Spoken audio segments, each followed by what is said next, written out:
esta sala.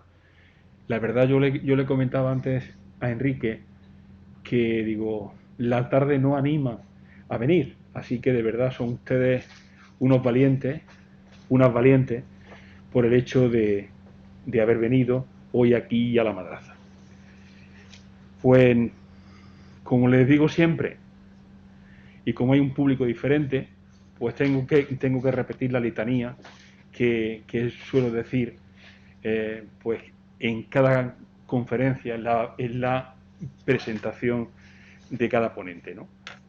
Así que un día más en esta ilusionante aventura, y hoy más que nunca les agradezco a todos ustedes el esfuerzo de su asistencia en esta tarde tan desapacible, aunque sea primavera, pero pues también pues teníamos muchas ganas de lluvia y nada, así que esperemos que llegue esa lluvia, ¿no? Pues como saben, a lo largo de estos años de andadura de esta cátedra, su presencia aquí, y máxime en esta tarde desapacible de finales de marzo, es una forma de seguir dando vida a un proyecto que nació con ilusión, un proyecto en el que seguimos queriendo ofrecer respuestas cada vez más innovadoras y donde pretendemos mostrar a la sociedad un pensamiento socioeducativo a veces difícil de percibir por su segmentación y aislamiento, ¿no? Desde sus comienzos, hace ya casi 6 años, 7, el objetivo de esta cátedra es acercar a la sociedad, a la gente de la calle, ese pensamiento social y educativo emergente que a veces es imperceptible, que camina entre la información y la divulgación, ofreciendo actividades que susciten la reflexión y al mismo tiempo el interés por el ámbito educativo y su incidencia social. Es por eso que hoy ofrecemos una nueva mirada en este ámbito socioeducativo cambiante en el que nos movemos, ¿no? Y nos referimos a hablar, comentar, dialogar, en definitiva, sobre un tema que suscita expectación, como es la sociología del alumnado universitario. Hace unas pocas semanas que ha finalizado el proyecto About Academia, con el que la Universidad de Granada, a través del Centro de Cultura Contemporánea y la Cátedra de Artes Visuales, rendían homenaje al artista barcelonés afincado en Estados Unidos, Antoni Muntadas. Este recorrido ha supuesto una reflexión sobre el sistema académico y universitario y, más concretamente, cómo las complejas relaciones que se dan entre la producción del conocimiento y los intereses económicos han influido en la educación y en sus diferentes formas de pedagogía. Hay que saber que históricamente el alumnado universitario ha sido minoritario. Si nos remontamos al libro blanco de la Ley General de Educación del año 69, se decía que de 100 alumnos, 3 accedían a la universidad, y habría que ver la procedencia social de esos 3 alumnos que accedían, de ese 3% que accedía a la universidad, ¿no? Sin embargo, actualmente la situación ha cambiado hasta tal punto de hablar de un excedente universitario. La universidad se ha visto como un medio de ascenso social. Sin embargo, en un sentido bordeano, la cultura académica siempre ha sido una cultura de clase, con unos determinados hábitos de lenguaje, de modos de escritura, de razonamiento, de actitudes en los que la procedencia de clase y la familia tiene mucho que decir. Ya no solo considerar el elemento distintivo de género, que es importante, sino que la universidad constituye hoy un punto de encuentro de diversas realidades sociales. En este marco, esta tarde, nos acompaña el profesor Enrique Martín Criado, un gran conocedor del tema por sus investigaciones desde hace muchos años y del que no se necesita apenas presentación, ya que desde su bitácora de entramados sociales nos tiene actualizado de todo cuanto acontece en el ámbito socioeducativo. Recuerdo con mucho cariño ese libro, resultado de su tesis doctoral, producir la juventud, crítica de la sociología de la juventud, a la que han seguido infinidad de obras que nos faltaría tiempo citar la mayoría de ellas. El profesor Martín Criado es catedrático de Sociología en el Departamento de Ciencias Sociales de la Universidad Pablo Olavide de Sevilla. Ha sido investigador visitante en el Centro de Sociología de la Educación y la Cultura, École des Hautes Études en Sciences Sociales, invitado por Pierre Bourdieu. Es autor de un gran número de publicaciones sobre teoría sociológica, teorías cualitativas de investigación, análisis de discurso, sociología de la educación, transformaciones de las clases populares, sociología de la alimentación o sociología del trabajo. Cabe citar, entre toda esa gran obra que lo caracteriza, Pierre Bourdieu, La herramienta del sociólogo, La escuela sin funciones, crítica de la sociología de la educación crítica, Conflictos por el tiempo o artículos más recientes, Las expectativas parentales no explican el rendimiento escolar, Bourdieu y Argelia, una sociología combativa, Usos y abusos del concepto de hábitus, El confinamiento aumenta la desigualdad educativa y no es culpa de los padres. Además, es miembro activo del equipo de la web Entramados Sociales y es miembro fundador del colectivo Denunciamos los abusos patronales. Así pues, podría seguir, pero les dejo en compañía del profesor Enrique Martín Criado, agradeciéndole encarecidamente su gentileza de haber aceptado nuestra invitación y el esfuerzo que ha hecho por estar esta tarde entre nosotros. Muchas gracias, Enrique. Bueno, muchas gracias. A ver. Así que adelante, puedes quitarte la mascarilla si quieres, porque está más cómodo. Yo ya me retiro y te dejo. De acuerdo. Bueno, pues muchas gracias por la invitación. Bueno, si no os importa, ¿me la puedo quitar? Vale, no me gusta a nadie. Ay, bueno, pues muchas gracias por la invitación, Antonio. Para mí es un gusto venir a Granada y es un gusto venir a la Universidad de Granada, en la que estuve, de la que tuve que irme en circunstancias intempestivas. Y bueno, voy a contar una investigación que está recién salida del horno, que es una investigación que el informe lo terminamos hace 10 días. Entonces... Es que tienes que acercarte lo más. Ah, así. Ahora se me oye bien. Bueno, lo que voy a contar es una investigación que bueno, como comentaba, acaba de salir del horno. Es una investigación que hemos estado realizando durante 3 años en una universidad con entrevistas, grupos de discusión y grupos triangulares con estudiantes de la Facultad de Ciencias Sociales y donde el trabajo de campo ha sido hecho por estudiantes. Por una razón obvia, quienes sepáis ya cosas de metodología sociológica, pues os adivinaréis que un señor mayor, profesor de universidad como yo, se pone a entrevistar a un estudiante y le va a contar una sarta de mentiras. Entonces hacía falta que lo hicieran estudiantes universitarios. Bueno, con esta investigación un poco lo que se quiere contar, bueno, es una investigación que nos pidió la Facultad de Ciencias Sociales porque estaba preocupada porque muy poca gente asistía a clase. Había un asentismo generalizado, sobre todo a partir del segundo curso. Y entonces lo que quería saber eran qué dinámicas hay detrás de ese asentismo generalizado, que yo creo que no solamente de esta universidad, que ocurre en muchas universidades. Y bueno, lo que queremos un poco con el informe es contar la universidad real, una universidad real que es muy distinta de la universidad ideal, porque en la universidad hay, digamos que hay, por la universidad circulan 3 tipos de discursos. Un discurso, que es el que circula más hacia afuera, que es el que nos dice que la universidad es un templo del saber.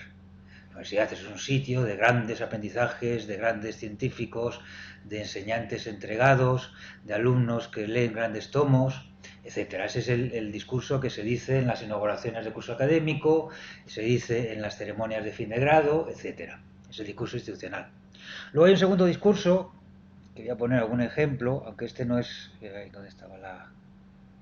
Se me ha ido aquí. Hay un segundo discurso que es el discurso de los profesores hablando de los estudiantes.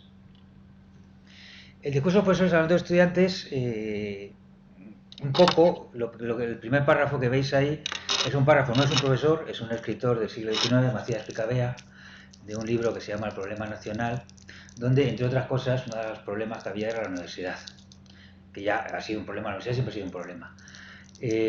Y bueno, hablaba de los estudiantes. ¿Y qué hacían los estudiantes? Pues lo que él cuenta. es decir, los estudiantes no se dedicaban a todos menos a estudiar.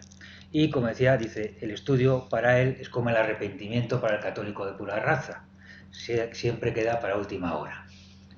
Bueno, este discurso es un discurso también muy presente en las universidades actuales. El profesorado nos solemos reunir y una de las cosas que tienen los grupos profesionales es denigrar a los clientes y a los consumidores de su servicio. Entonces una cosa con la que se entretienen los profesores es contándose anécdotas de los peores alumnos, de los estúpidos y los holgazanes que son. Y en esos relatos de los profesores se suele hablar de esas anécdotas y se contraponen a los propios profesores cuando eran estudiantes. Entonces el relato es, cuando nosotros éramos estudiantes, nosotros sí que estudiábamos de verdad, sí que éramos comprometidos socialmente, sí que éramos comprometidos políticamente, nosotros leíamos libros, nosotros debatíamos, los estudiantes de ahora son unos borregos. Bueno, ese es el segundo discurso que circula por las universidades. Este es menos público, este circula por las salas de profesores. Y luego hay un tercer discurso. Aquí tengo un ejemplo también antiguo de Pío Baroja, de sus recuerdos en la Facultad de Medicina a finales del siglo XIX, que más o menos lo que viene a decir, si lo leéis tranquilamente, pues que en la facultad los profesores no enseñaban nada. Un discurso de Pío Baroja, dice, ni se aprendía a discurrir, ni se aprendía a ser un técnico, ni se aprendía a ser un practicón, es decir, no se aprendía nada, que hemos encontrado muchos discursos parecidos en nuestra investigación. Es decir, hay profesores que no es que expliquen mal, es que tienen una cagada en la cabeza, que es que tienen, y dice, tienen la cabeza en plan hecha un burruño, o lo explican así. Esos son estudiantes hablando de los profesores. El de abajo, igual, uno que se está diciendo, una profesora que leía artículos de Wikipedia en la clase. Entonces, fijaros, tenemos esos tres artículos, o sea, esos tres discursos, la universidad como templo del saber y la universidad como burdel del saber, la universidad como sitio donde, según los profesores, los estudiantes son holgazanes y estúpidos y según los estudiantes, los profesores son holgazanes y estúpidos. Eso es un poco los discursos que hay. Bueno, aquí vamos a entrar en uno de esos actores, que son los estudiantes, aunque señalaré algunas cosas sobre el profesorado, porque claro, cuando los estudiantes hablan de los estudios, de lo que hablan constantemente es de los profesores. Es muy interesante con los estudiantes mezclar las dos técnicas, la técnica de la entrevista y la técnica del grupo. Cuando un estudiante es entrevistado por otro estudiante a solas, pues hace una ponderación. Hay profesores buenos, hay profesores malos, etcétera. Cuando se reúne un grupo de estudiantes, ya sea en un grupo de discusión, en un grupo triangular, hay una competición simbólica a ver quién dice las baurradas más grandes, quién pone a los profesores a parir mejor. Es decir, y gana el que diga este profesor es el más tonto, es el que se lleva el premio.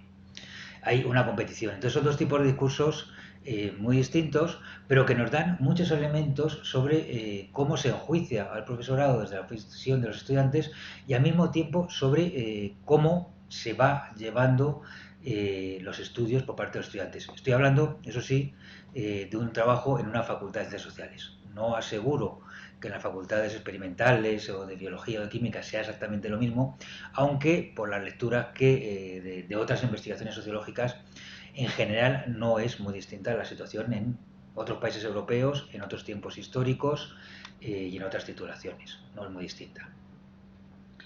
Bueno, voy a contar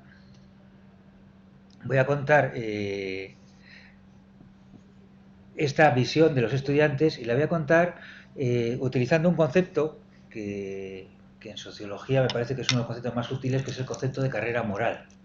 El concepto de carrera moral, que es un concepto que creó Howard Becker en su estudio sobre la desviación, lo que nos viene a decir es lo siguiente: cuando las personas pasamos por una institución o pasamos por un grupo social, ese pasaje nos va modificando. Y nos modifica normalmente entrar en un tipo de relaciones sociales hace que terminemos siendo un tipo de personas. Entonces la carrera moral es esa carrera que pasamos desde que entramos en una institución, en un grupo de relaciones sociales, hasta que salimos de ella. Por ejemplo, Erving Goffman, que es uno de los clásicos de la sociología y de los más divertidos además, pues utilizó el concepto de carrera moral hablando de la carrera moral del paciente mental. Entonces lo que venía a contar era cómo la gente que veía en los manicomios, que hacía cosas supuestamente extrañas, buena parte de esas cosas se explicaban como resultado de todas las experiencias que se viven desde que alguien te etiqueta de loco y te empieza a llevar a un psiquiatra, hasta que te internan, hasta que te someten a una serie de rituales de degradación, y al final el producto es un tipo de loco, que es el loco de manicomio, que no es una patología simplemente que tuviera de antes, sino que buena parte de sus comportamientos se deben a esa carrera moral. Bueno, en la universidad también hay una carrera moral. Hay una carrera moral que voy a contar y me voy a detener en el último estadio, que es desde la entrada, desde una entrada a la universidad con una visión idealizada, hasta una época de veteranía con una visión absolutamente desencantada de la universidad. Esta es un poco la carrera moral del estudiante universitario. La entrada, bueno, la entrada es una entrada en la que la mayoría de los estudiantes de todas las clases sociales, aunque luego hay una variación por clase, tienen una visión muy idealizada de la universidad. ¿Qué se imaginan? Pues se imaginan que la universidad es un sitio donde van a aprender cosas muy relevantes, que les van a ser enseñadas por gente muy experta y muy conocedora del tema, por profesores universitarios. Hay que recordar que en las escalas de prestigio, ya que está Carmuca Gómez, que sabe mucho del tema, los profesores universitarios siempre están arriba del todo en las escalas de prestigio. Cuando a la gente le pregunta qué tiene más prestigio, pues los universitarios son de lo que tiene más prestigio. Entonces entran en un sitio muy prestigioso, que es la universidad, y bueno, lo que se imaginan es que van a entrar en una especie de foro intelectual, de foro de debates muy elevados, y un sitio con unas exigencias muy elevadas. Eso es lo que se imaginan. El temor a que las exigencias sean muy elevadas es mucho mayor entre la gente que viene de clases populares, que tiene poca experiencia con gente en la universidad. La gente que viene de clases cultivadas, cuyos padres han hecho estudios universitarios, no tiene tanto este temor, pero lo tiene más de lo que sería previsible si sabiendo lo que son las universidades de verdad y si los padres las han conocido. Los que son de clases medias tienen más también la historieta de decir, llegas a la universidad con mucha ilusión de conocer, de tener una nueva experiencia en tu vida, que va a ser una experiencia extraordinaria en tu vida. Bueno, así como se entra en la universidad, se entra con una visión idealizada, una visión que se corresponde mucho con ese discurso que os decía antes de la universidad con el templo del saber. Y luego se entra con unos esquemas de base de cuál es el objeto ideal de conocimiento. Y hay dos tipos de objetivos que son, por un lado, la gente que busca un saber práctico y, por otro lado, la gente que busca un saber teórico. Son dos tipos de estudiantes completamente distintos y que van a tener expectativas completamente distintas en torno a la carrera. Bueno, el saber práctico, ¿qué es lo que busca la gente con un saber práctico? Bueno, lo que busca fundamentalmente son saberes que le sirvan para el oficio. En la Facultad de Ciencias Sociales en la que estaba había titulaciones de trabajo social y de educación social, y entonces la mayoría de gente que entraba en esas titulaciones, que son titulaciones muy dirigidas a un oficio específico, luego estaba la gente que entraba en sociología, que lo que tiene es que nadie sabe lo que va a hacer después. Cuando tú estudias sociología sabes que vas a estudiar algo sobre la sociedad y nada más. Pero la gente de trabajo social sabe que hay una cosa que es la trabajadora social y sabe que eso pues más o menos es un oficio con unos perfiles bien delimitados. Bueno, la gente que entra en trabajo social y en educación social sobre todo, pues ¿qué es lo que busca? Pues lo que busca es un saber práctico. ¿Qué significa esto? Significa que sea un saber aplicable en el oficio. Quiero que me enseñen cómo actuar como trabajadora social. Que aquí normalmente era dos cosas. Que me enseñen a tratar con poblaciones marginales, cuando tenga yo experiencias de interacción cara a cara con poblaciones marginales, cómo me tengo que comportar, y que me enseñen a hacer informes de intervención. Todo lo que no sea esto se califica de saberes teóricos. ¿Qué significa saberes teóricos? Significa saberes librescos, saberes de teorías, conceptos, autores que no me interesan para nada. Eso no tiene nada que ver con lo que yo quiero hacer. El saber práctico también es el saber que te da alguien que tiene práctica en el oficio. Y entonces el saber práctico, ¿quién te lo puede dar? Pues alguien que ha trabajado de trabajadora social. Alguien que ha trabajado solamente de profesora universitaria, pues no tiene ese saber práctico. Y el saber práctico, en tercer lugar, es lo que se adquiere mediante la práctica. Entonces, yo quiero adquirir un saber práctico de cómo interaccionar con usuarios de servicios sociales. ¿Cómo? Pues llevándome a sitios donde interaccione con usuarios de servicios sociales. Eso es lo que yo quiero. Aquí tengo algunos textos. Por ejemplo, esta es una que dejó la carrera, una antigua alumna que dejó la carrera, y que, bueno, viene a decir que los profesores que había pues no te pueden transmitir nada porque no tienen esa experiencia de campo. Bueno, ese es el primer tipo de estudiante. Este tipo de estudiante, que tengo por aquí alguna cosilla más, por ejemplo, lo que busca, aquí hay uno que cuenta que de una clase lo único que se acuerda, que uno había trabajado con Menas y estuvo hablando de su trabajo con Menas. Dice, yo lo único que me acuerdo. Esto es muy característico. Solamente recuerdan de la carrera las anécdotas que le cuentan de experiencias reales de trabajo social. Lo demás prácticamente se olvidan con la misma facilidad, o sea, a los 5 minutos de haber terminado el examen se olvidan. Por eso, por ejemplo, hay una cosa que es terrible, que es retrasar el examen un día. Todavía tengo que tener un día esto en la cabeza, Dios mío. O decir, bueno, el examen, yo creo que una de las pesadillas que tenemos profesores es que se nos pierdan los exámenes. Yo, por ejemplo, siempre los llevo del aula al despacho, porque si te pierdes el examen le dices a la gente, oye, no os importa repetir el examen, es una cosa con la que te juegas vamos, que te crucifiquen directamente. Bueno, desde este tipo de saber práctico, entonces solamente nos vale esos contenidos. Si fijáis, es un tipo de estudiante que enseguida se va a ver decepcionado con la universidad. ¿Qué tipo de clase quiere y qué tipo de textos busca? Pues busca textos con una lógica que hemos llamado la lógica del manual de instrucciones. Quiero un texto que me dé las instrucciones precisas de lo que debo de hacer lo más rápido y sencillo posible. ¿Qué es lo que le pedimos a un manual de instrucciones? No le pedimos que nos cuente, si yo quiero saber hacer un arroz a la cubana, no quiero que me cuente la historia del arroz, ni la epistemología del arroz, ni la historia de Cuba. No quiero que me cuente nada de eso. Quiero que me cuente cuántos minutos tengo yo que hervir el arroz. Pues un poco lo que piden en las clases es precisamente ese manual de instrucciones. Con lo cual, cualquier texto que tenga un poco de florituras retóricas, que se meta en definiciones de conceptos, que se vaya más allá de una serie de instrucciones muy directas, es un texto que detestan, y lo que van a hacer frente a ese tipo de textos es recurrir a la página web del WOLA. En el WOLA está la gente que te hace los resúmenes muy cortitos con el manual de instrucciones de lo que tienes que aprenderte, o bien para hacer las cosas, o como veremos, sobre todo para hacer el examen. Ese es el primer tipo de estudiante. El segundo tipo de estudiante es el que hemos llamado el de saber teórico. Este es el tipo de estudiante que termina siendo profesor de universidad como yo. Este tipo de estudiante que le gusta, pues le gusta manejar textos, manejar teorías, manejar conceptos, entrar sobre todo en los debates en los que entran las teorías y los conceptos. Y en este tipo de carreras, que son de ciencias sociales, además son debates que tienen siempre una carga política. Entonces es un tipo de estudiantado que encontramos en la Facultad de Ciencias Sociales, que ¿qué es lo que quiere? Pues lo que quiere es aprender teorías en el sentido de formas de ver la realidad que sean lo más distintas posibles al sentido común. Hay un sentido de la distinción muy claro en esta búsqueda de teoría, que es yo quiero ver el mundo de una forma distinta. No quiero decir las mismas cosas que dice mi padre. Quiero decir otras cosas. Quiero verlo distinto. Y las teorías y los conceptos me sirven para eso. Pero al mismo tiempo quiero ser una especie de intelectual, con lo cual quiero adiestrarme en el manejo de textos y teorías. Entonces, el tipo de aprendizaje que buscan es un aprendizaje de adiestramiento en la sofisticación teórica y sobre todo de adiestramiento en el manejo de textos. ¿Cómo me manejo yo con esos textos para a su vez poder ser productor de textos nuevos que tengan unas características de sofisticación, de originalidad, de creación? Bueno, este tipo de estudiante precisamente pide cosas opuestas al estudiante que busca los saberes prácticos. Aquí tenéis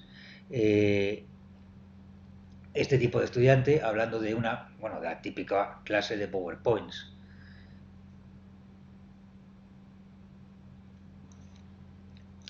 Entonces, este estudiante, precisamente, el manual de instrucciones dice que es tratarle como gente estúpida. Bueno, esos son los dos tipos básicos de estudiantes que hay. Luego hay un tercer tipo que normalmente se va uniendo gente a ese tercer tipo, que lo hemos llamado los aprobadores. ¿Qué son los aprobadores? Pues la gente que no busca ni un saber práctico ni un saber teórico, que busca al final solamente tener el título. El tipo de aprobador en primer curso es minoritario, en cuarto curso se suma mucha gente ya a ese tipo. En primer curso, ¿qué son? Son fundamentalmente gente que no ha podido hacer la carrera que quería. En sociología, por ejemplo, hay un porcentaje Sociología es la carrera más complicada de enseñar porque por sociología tienes gente de saber práctico, tienes gente que busca saber teórico y tienes aprobadores. Están mezclados los tres tipos en sociología. Gente que busca saber teórico, fundamentalmente gente que lo ha hecho en primera opción en relación con una vocación intelectual política, con el saber práctico, gente un poco despistada, que venía con otra carrera a lo mejor, que no ha podido entrar, pero que la sociología es afín a la carrera que quería hacer. Y luego el aprobador es gente que quería hacer carreras muy distintas. Por ejemplo, yo quería hacer enfermería y he terminado sociología. Y la sociología he empezado a hacerla y no me interesa nada. Pero ya que llevo 1 o 2 años en sociología y no voy a entrar en enfermería, pues ya lo termino, tengo una carrera. El aprobador, su lógica, ¿cuál es? Su lógica es muy sencilla, es conseguir el título al menor esfuerzo posible. Esa va a ser la lógica del aprobador. Bueno, esos son los tres tipos de estudiantes que entran. En primero, los aprobadores son un grupo minoritario, que luego se va sumando sobre todo gente decepcionada de la que busca el saber práctico. Hay mucha gente que busca el saber práctico y que en tercero se convierten ya en gente aprobadora, simplemente. Han desistido de encontrar en la universidad lo que buscaban. Bueno, las fases, esta gente que entra, pues digamos que pasa por 3 fases una vez que está en la universidad. La primera fase la hemos llamado noviciado. La universidad tiene ciertos orígenes clericales, una parte de las universidades, y bueno, la palabra bonita, noviciado. ¿Qué es? Bueno, pues la gente que entra en la primera etapa. Se caracteriza por estas tres. Se caracteriza, la gente ha entrado con esa visión ideal de la universidad y estos tres elementos. Primero, se asiste a todas las clases. En primero, o sea, lo que se sabe cuando se da clase en primer cuatrimestre de primer curso es que todo el mundo va a clase y que casi nadie atiende. Lo malo de dar en primero. Lo bueno de dar primero que todo el mundo va, lo malo que hay mucho ruido en la clase, la gente está hablando. Se sigue la lógica del instituto. La lógica del instituto, que en el instituto la asistencia es obligatoria. Al mismo tiempo, se siguen más lógicas. Primero, el miedo de que la universidad sea muy exigente. La mayoría de estudiantado piensa que será muy difícil aprobar. Luego ya cuando llegan al segundo ven que las carreras de ciencias sociales no son nada difíciles. Pero el primero tiene este miedo, con lo cual ir a clase y enterarte de lo que explica el profesor, tener miedo de no enterarte de la explicación y de lo que va a pedir en la evaluación. Eso hace que vayas mucho. Eso tiene mucho que ver también con la tercera característica, el bajo dominio que hay de los criterios docentes de evaluación. Es decir, en el instituto están bastante claros. Suele haber libros de texto y entonces pues tú te aprendes el libro de texto que te explican en clase, que vas todos los días, haces ejercicios continuamente y cuando llegas al examen sabes lo que tienes que hacer. En la universidad, ¿qué ocurre? En la mayoría de asignaturas no hay libro de texto, hay profesores que hablan de una cosa, profesores que hablan de otra, tienes ese miedo de ese templo del saber y no sabes realmente cómo te van a evaluar. Entonces, ese bajo dominio de los criterios de evaluación hace que vayas mucho más a clase y que te leas las cosas que piden, por ejemplo, intentes leértelas, no todo el mundo lo hace, pero se lee mucho más que en cursos posteriores, e intentes aprender para el examen. Otra característica es lo que podríamos llamar la fuerte autoridad pedagógica. Autoridad pedagógica es un concepto de Bourdieu y Passerón en un libro clásico, La reproducción del año 70. ¿A qué se refiere el concepto de autoridad pedagógica? Se refiere a una cosa básica para poder enseñar, que es el hecho de que para que una enseñanza tenga éxito, el estudiante tiene que pensar que vale la pena estudiar eso y que la persona que se lo está enseñando es una persona que sabe lo que le está contando. Es decir, que tiene una autoridad, es decir, es eso que me están enseñando es digno de ser aprendido y esa persona es digna de enseñarme. Eso es la autoridad pedagógica. Por ejemplo, en primaria siempre hay autoridad pedagógica, es muy raro. Es decir, llevas a los niños a los 6 años al colegio y lo que diga el maestro o la maestra, eso va a misa. El cura también tiene autoridad pedagógica, ¿no? Es el carisma de institución. Y esa autoridad pedagógica se caracteriza porque es la autoridad que tiene el profesor por el hecho de ser profesor. No se la tiene que ganar. Es lo que llaman, siguiendo a Weber, un carisma de institución. Es la institución, la universidad, la que tiene esa autoridad. Y el profesor, como delegado de esa universidad, tiene esa autoridad pedagógica. Bueno, aquí en primero, pues otra de las cosas por las que se va mucho es porque hay una fuerte autoridad pedagógica. Cuando se habla, la gente cuando habla en las entrevistas en primer curso, si algo no les interesa, no es porque no sean interesantes, sino que es un defecto mío. Dice, a mí esa asignatura no me terminaba de entrar, yo no la encontraba interesante, es un fallo que tengo, no se dice es un fallo que tengo, pero se dice, te tienes que disculpar si una asignatura no te interesa. Cuando no hay autoridad pedagógica es cuando dices lo que me están enseñando es una porquería y no vale la pena aprenderlo. Entonces ya no hay autoridad pedagógica, que es lo que va a pasar ya en segundo o tercer curso. Bueno, estamos en esta fase, la del noviciado. ¿Esta fase cuánto dura? Pues depende de la gente, pero dura entre un cuatrimestre y 3 cuatrimestres. Es decir, hay gente que ya en el segundo cuatrimestre está en fase de transición, hay gente que entra en la fase de transición en segundo curso. Pero más o menos esa es segundo cuatrimestre de primero y el primer cuatrimestre de segundo es para la mayoría de la gente la fase de transición fuerte, la fase en la que se cambian completamente la lógica de hasta la universidad. Bueno, en esta fase de transición, ¿qué es lo que ocurre? Primero, que ya se empieza a entrar la asistencia en lo que podríamos denominar el cálculo del esfuerzo. El cálculo del esfuerzo es una cosa que tenemos a lo largo de todo nuestro recorrido educativo, que es lo siguiente. ¿Cuánto esfuerzo tengo que dedicar para aprobar esta asignatura o para sacar la nota que quiero?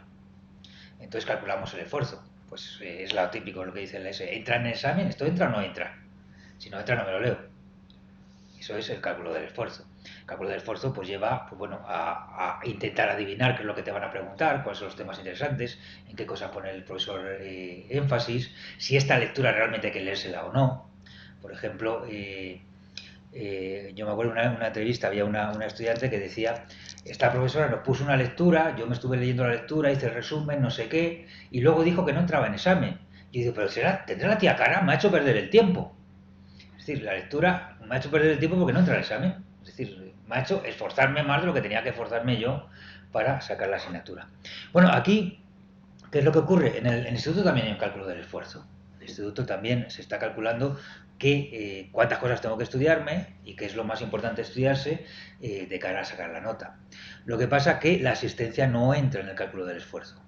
El tiempo que dedico a asistir a clase, ¿lo calculo o no lo calculo? En el instituto no lo calculas porque es obligatorio.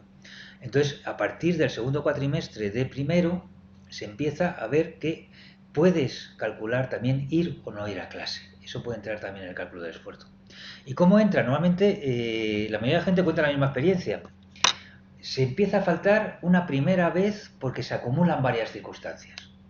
Dice, yo teníamos que entregar no sé cuántos trabajos, no tenía tiempo, había una asignatura que era aburridísima, yo sabía que si iba no me concentraba, al final iba a perder el tiempo, me daba cosa no ir, pero es que además estaba en un horario muy malo y además todo está disponible para el examen, está todo en el aula virtual y entonces dije, bueno, no voy.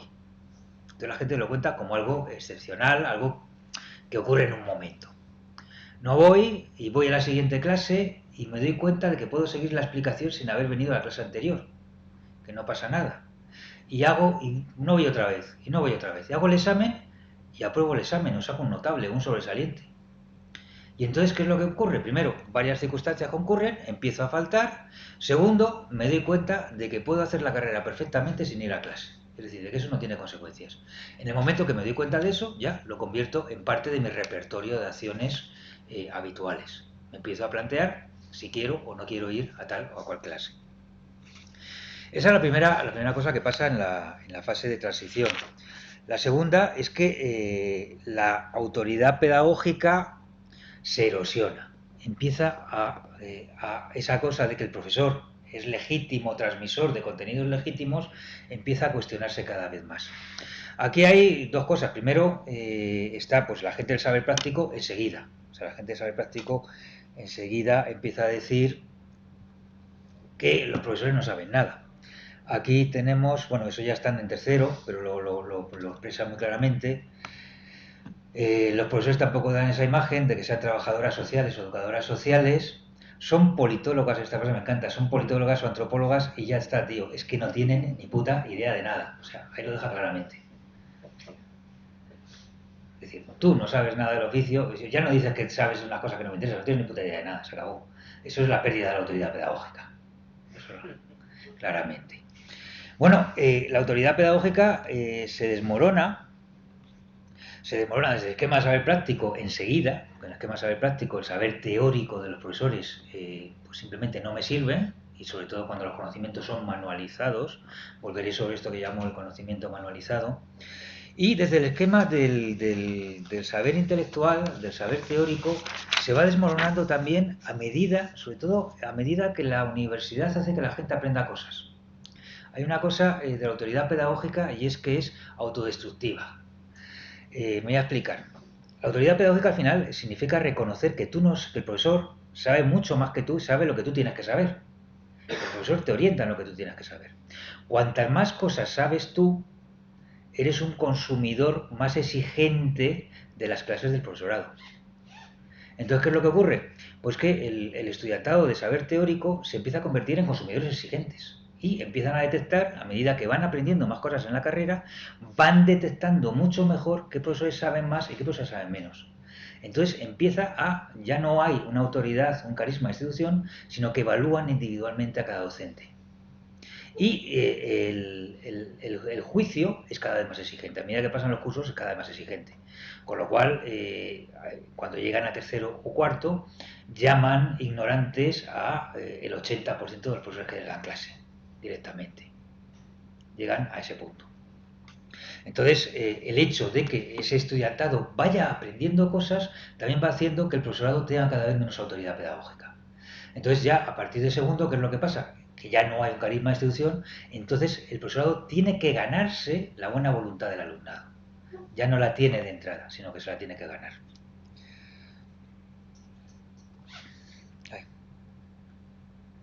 Aquí está, por ejemplo, una intervención de típico alumnado intelectual de saber teórico, donde cuestiona completamente esa jerarquía entre profesor y estudiante.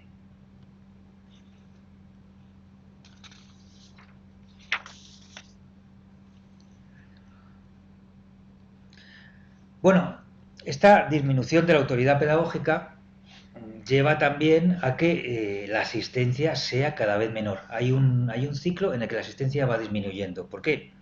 Pues porque al haber menos autoridad pedagógica, primero, cada vez hay menos clases que se consideran ya intrínsecamente, o me convences o no me convences. Si no me convences, yo no voy a clase.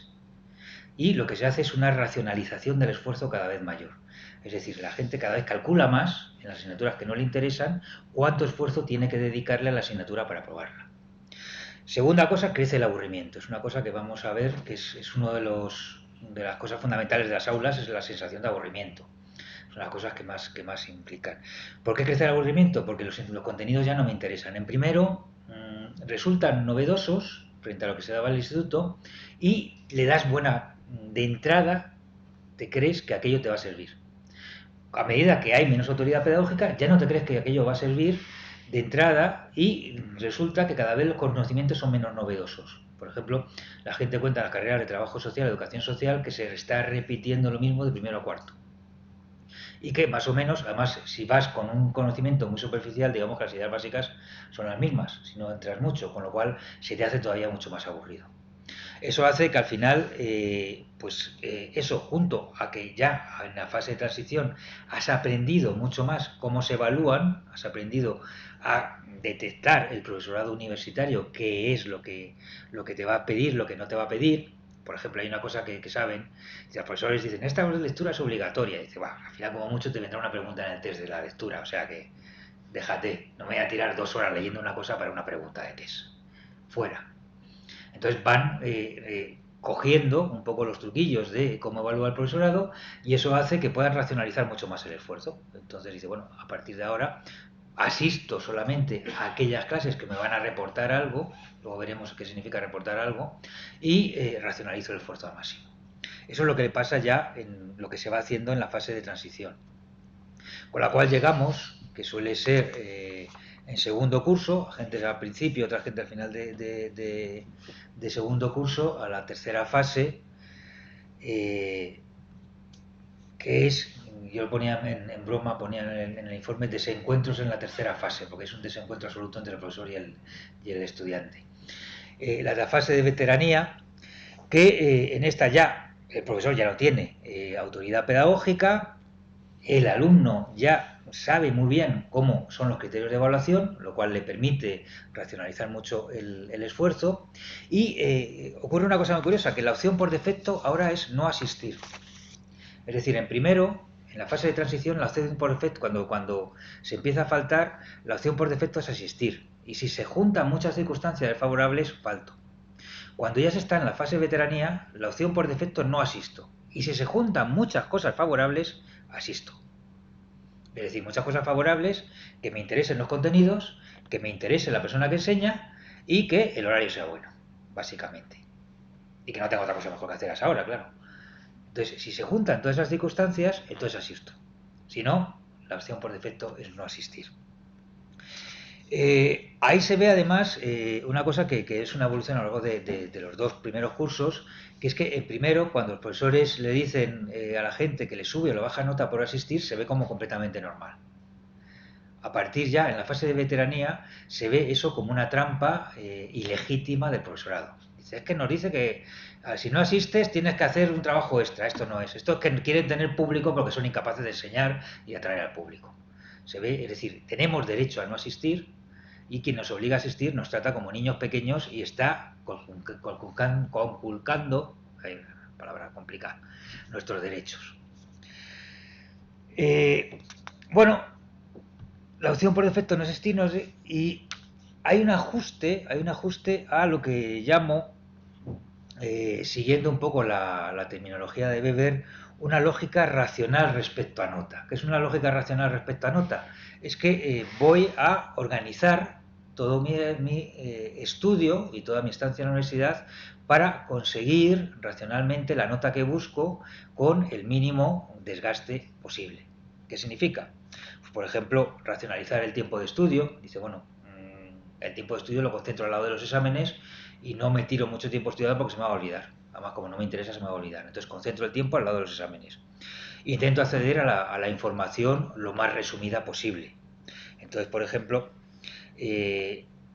saber exactamente qué al profesor se le pide, qué es lo que va a evaluar y se buscan los apuntes lo más resumidos. Entonces, si hay un texto, por ejemplo, es toda el mercadeo que hay en el WOLA, si hay lecturas de una asignatura, en el WOLA aparece alguien que te ha hecho el resumen de esa lectura. Entonces ya tienes el resumen de la lectura y eso te permite acceder al contenido mínimo para probar al menor esfuerzo. Aprendes solamente lo justo y necesario para el examen. Por ejemplo, hay una cosa que yo antes no entendía y es que la gente el primer día de clase te preguntaba cómo iba a ser el examen. ¿El examen va a ser tipo test o va a ser tipo desarrollo? Digo, bueno, ¿qué más da? Digo, no. Ahora comprendo que no da lo mismo porque no estudias igual. Tipo de desarrollo, sabes que por epígrafes tienes que hacerte tu resumen para soltar todo lo que viene en el epígrafe. En el test tienes que aprenderte datos sueltos. Y los datos que tú pienses que son los que se pueden preguntar, porque hay cosas que a lo mejor son muy difíciles preguntarlas en una pregunta de test y otras que son más fáciles, a por esas vas. Entonces, claro, todo el esfuerzo de estudio, ya si sabes cómo van a ser el examen, pues ya puedes ir haciendo, racionalizando cómo vas a estudiar. Por ejemplo, cuando hacen trabajos, en esta universidad se hacen muchos trabajos grupales, cuando se hacen trabajos grupales se va llegando a una lógica de división del trabajo de tal manera que se trabaje todo el mundo lo mínimo. Entonces, los primeros trabajos grupales que se hacen, la gente primero dice, hemos hecho un trabajo grupal, está bien, hemos discutido entre nosotros, no sé qué. Cuando llega la gente a tercero, tiene su grupo estable de gente con la que se hacen los trabajos grupales y se reúnen, a veces ni se reúnen, a veces se mandan WhatsApps y se dice tú tal, tú cual y cual. Y entonces nadie sabe lo que hace el resto. Se pegan las partes. Hay normalmente una persona que está encargada de hacer un repaso para que aquello no cante demasiado. A veces es la persona que sabe ortografía y hace el repaso ortográfico también y de redacción y se entrega eso al profesor. Entonces toda esa cosa de... Hemos aprendido a trabajar en grupo, hemos aprendido a escaquearnos en grupo. Es lo que se aprende. Bueno, esta es la fase de veteranía. Y aquí se siguen dos lógicas muy distintas según las asignaturas te gusten o no te gusten.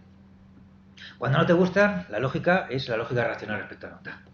Y esa la siguen tanto los teóricos, los aprobadores es la que siguen en todas, y los teóricos y los prácticos son la que siguen en aquellas asignaturas que no les gustan.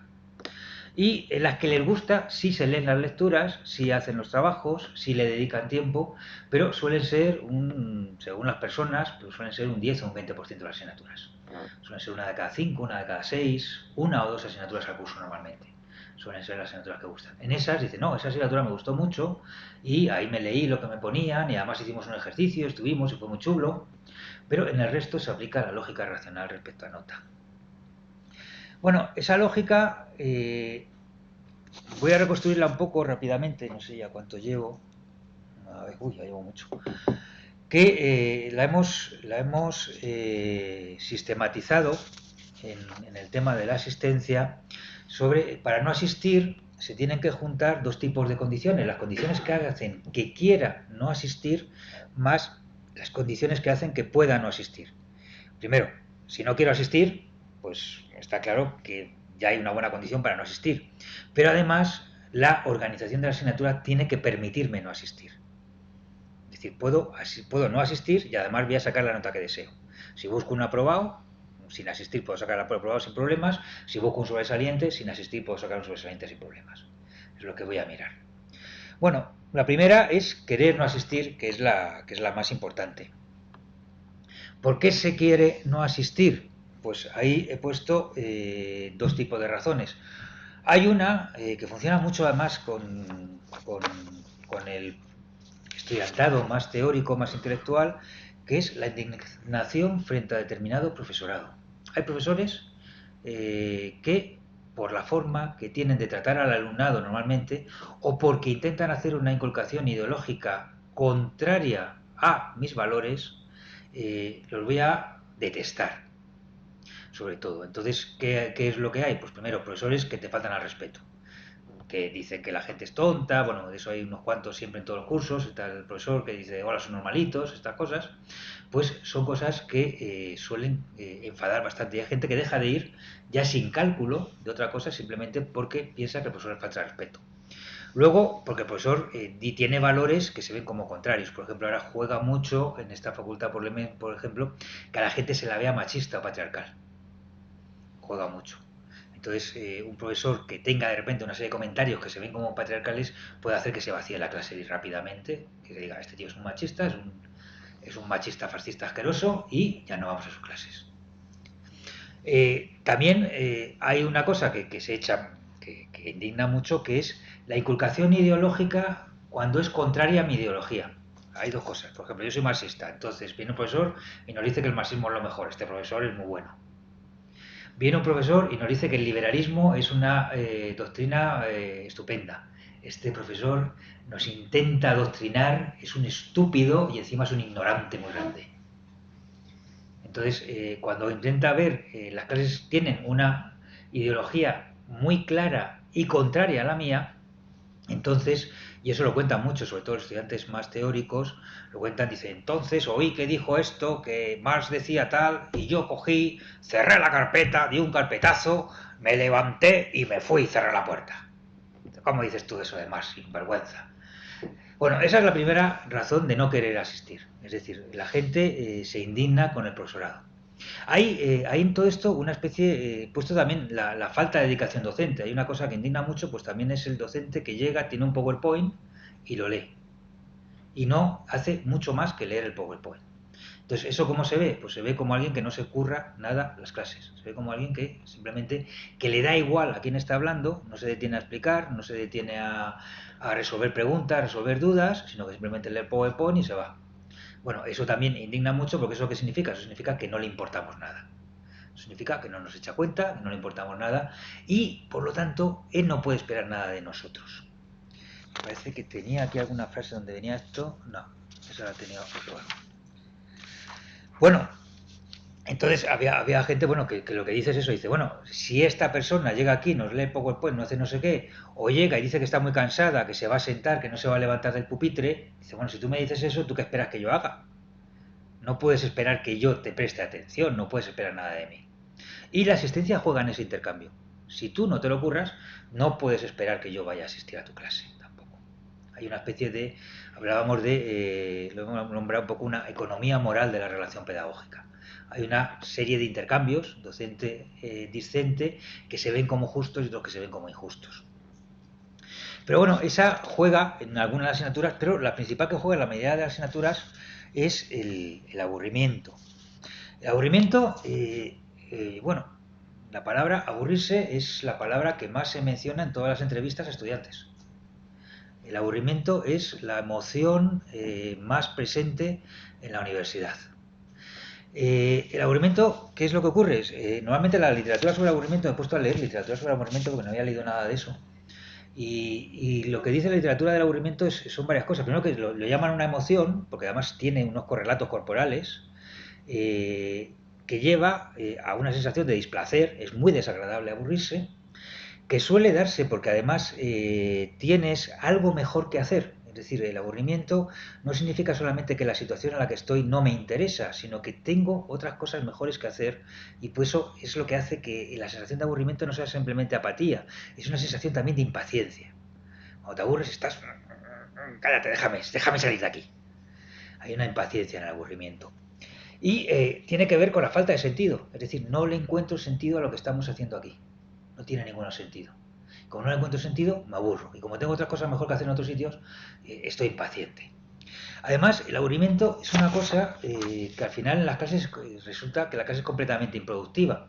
Cuando te aburres no te puedes concentrar. Es decir, un profesor te está contando una cosa y te aburres y simplemente dejas de escuchar. Como dejas de escuchar, ¿qué es lo que ocurre? Que la clase es completa y absolutamente improductiva. Entonces, ¿qué es lo que ocurre con el aburrimiento? Ya cuando está en la fase de veteranía, la historieta es la siguiente. La opción no es asistir o no asistir, sino que en muchas asignaturas la opción es entre asistir sin atender y no asistir. Claro, si la opción es entre asistir si cuando se pone y dice, bueno, asistir o no asistir, hombre, mejor asistir porque así aprendes algo. Asistir sin atender o no asistir, no asistiendo hago otras cosas, aprovecho el tiempo, asistiendo pierdo el tiempo. Ese es el cálculo que se hace.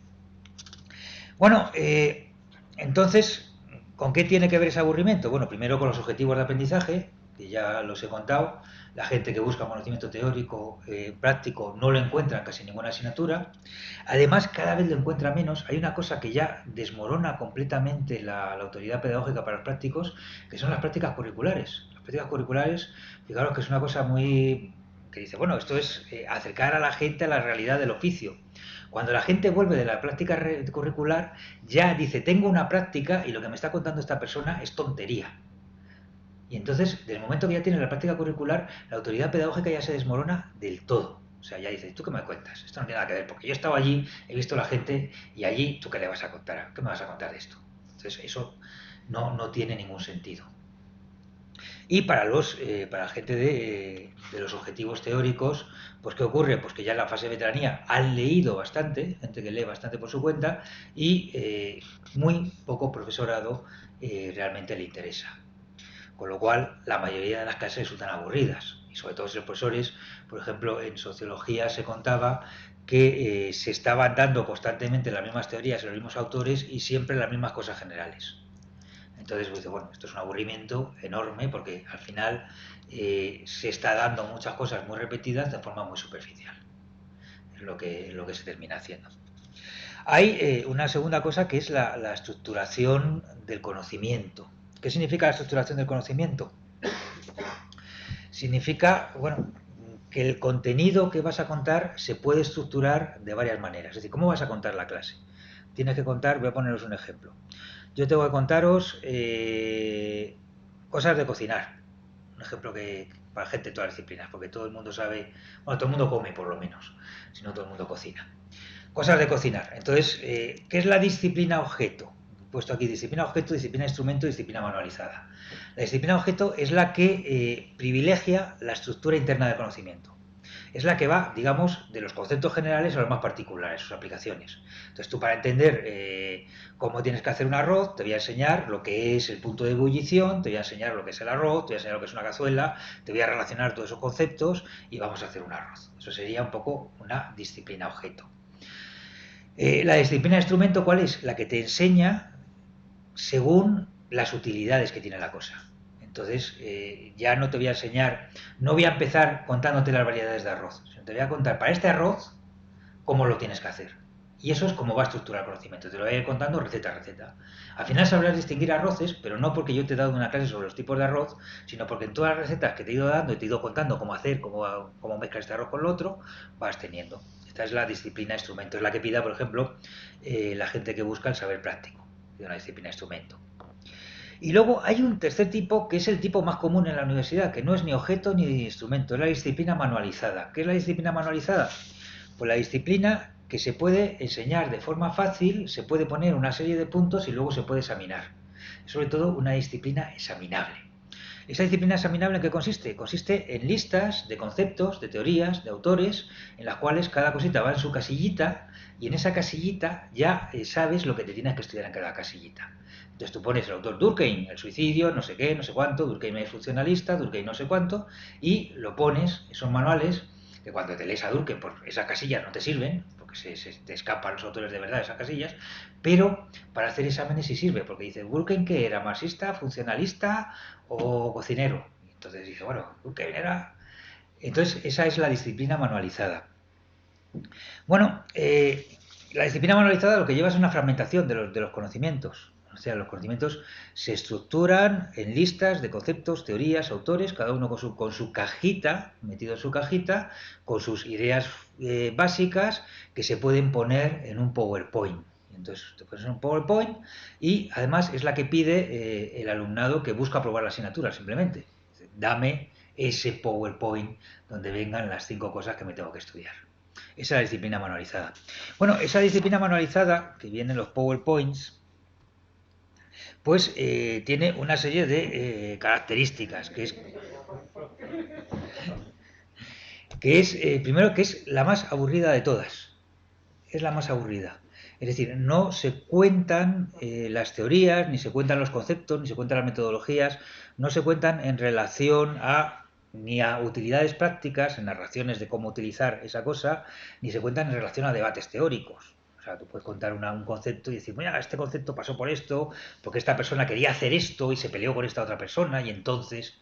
No, se cuentan como una serie de definiciones que tienes que saber, de saberes escolares. Bueno, esas cosas como están descontextualizadas de cualquier narrativa, de cualquier debate, de cualquier historia, aburren un montón. Aburren un montón. Y tienen la segunda, pues que se hace como aburren un montón, se estudian de forma mecánica. Entonces se estudian de forma mecánica para el examen, se terminan oyendo la asignatura y al final lo que cuenta la gente en las asignaturas es que, fijaros, la mayoría de asignaturas muchas ni se acuerdan ni del nombre ni de lo que se daba. Entonces la gente, por ejemplo, hubo discusión, dice, ese que cojeaba y que nos daba, ¿cómo se llamaba esa asignatura? Sí, ¿qué dio? Ese que nos hizo un trabajo de no sé qué. Es decir, ni idea de lo que se daba en la asignatura, porque son cosas que son como hacer rayas en el agua, se olvidan rápidamente. Bueno, hay una última cosa que tiene que ver con la clase que aburra, que es que la clase sea dinámica. Es una cosa que sale en todos los lados. Que una clase sea dinámica. Nos gustan las clases dinámicas, pero ¿qué significa una clase dinámica? Es una cosa, cuando hacemos análisis de discurso, pues te vienen una serie de conceptos y dices, bueno, ¿y este concepto qué significa? Que es un concepto que es tan evidente como el concepto de natural, o sea, hay conceptos que manejamos todo el día, pero ¿esto qué significa exactamente? Y entonces empezamos a ver a qué oponen, qué clase, qué tipo de clase dicen que es dinámica, qué clase dicen que no es dinámica. Y un poco la dinámica es la imagen, la clase dinámica es la imagen inversa de esta imagen. Imaginaros un catedrático viejo con traje, subido en una tarima, una cosa como yo, pero un poco más formal, subido en una tarima que está en un monólogo continuo diciendo vocablos ininteligibles con tono apático, sin parar y sin contestar, desde la distancia.